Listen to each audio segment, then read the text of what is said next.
At just 25, Holloway is inching closer to cleaning out the division despite not yet defending his title. Can Max Holloway stake his claim as the new greatest UFC featherweight of all time, or will Jose Aldo forever hold on to that distinction? The consensus has long been that despite suffering a loss to Conor McGregor, Jose Aldo is still the greatest featherweight of all time. This belief stems from Aldo's ability to remain at the top of the division for nearly a decade. Aldo, 30, reigned supreme before the UFC introduced the 145 pounds division. He broke into the scene under the World Extreme Cage Fighting promotion in 2008. Max Holloway was just 15 years old at the time. Aldo's first 5 bouts were all finishes via KO, which includes Aldo's infamous fight-ending flying knee 8 seconds into his bout against Cub Swanson. The highlight reel knockout earned him a title shot against then-WEC featherweight champion, Mike Brown. Aldo treated him no differently, stopping Brown in the second round. For a long time, Aldo was the most feared featherweight in the world. Although, his coming-out party arguably came in his first title defense against the California Kid Uriah Faber. Faber was Aldo's first opportunity to defend his crown, and he answered the call by unleashing a plethora of leg kicks. Faber had no choice but to stand there and take it through the course of 5 rounds. The legend of Aldo only grew further as a result. Those infamous leg kicks haven't been as prevalent of late. They weren't present in Aldo's fight against Holloway at UFC 212.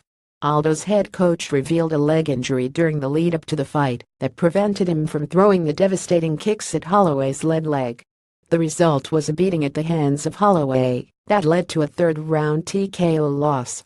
Conor McGregor's defeat of Aldo in 13 seconds was impressive, but Holloway managed to break Aldo down and beat him to a pulp.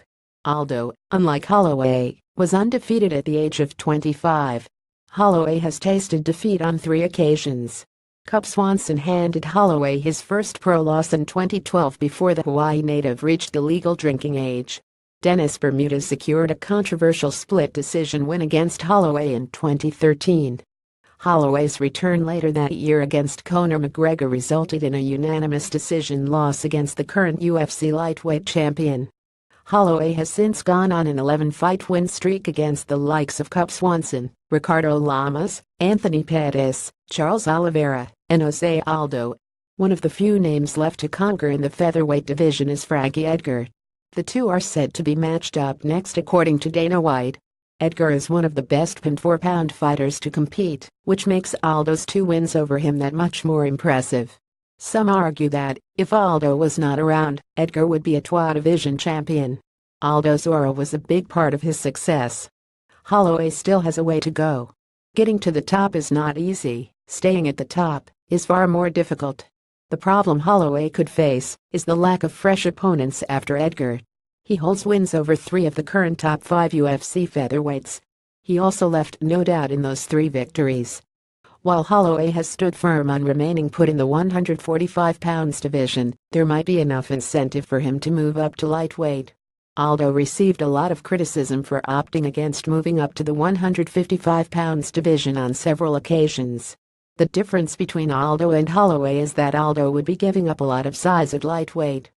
Holloway stated in the past that he will eventually move up when he gets older. If Holloway decides to move up sooner than later, it will hurt his chances of being recognized as the greatest featherweight of all time. He could, however, build a legacy as a champion in both divisions. While Holloway recently told Ariel Helwani that he didn't expect McGregor to fight him for the 145 pounds title, why shouldn't he entertain the idea of avenging his last loss? It's safe to assume that Holloway's skills would translate smoothly at 155. It's also safe to assume that the cut to 145 pounds won't get any easier. Then again, Holloway has made everything look easy as of late. If he follows through with his commitment to remain a featherweight, there is no telling how far he can go. While UFC pinned 4-pound rankings should be taken with a grain of salt, being ranked 4th at the age of 25 is a nice feather in Holloway's cap.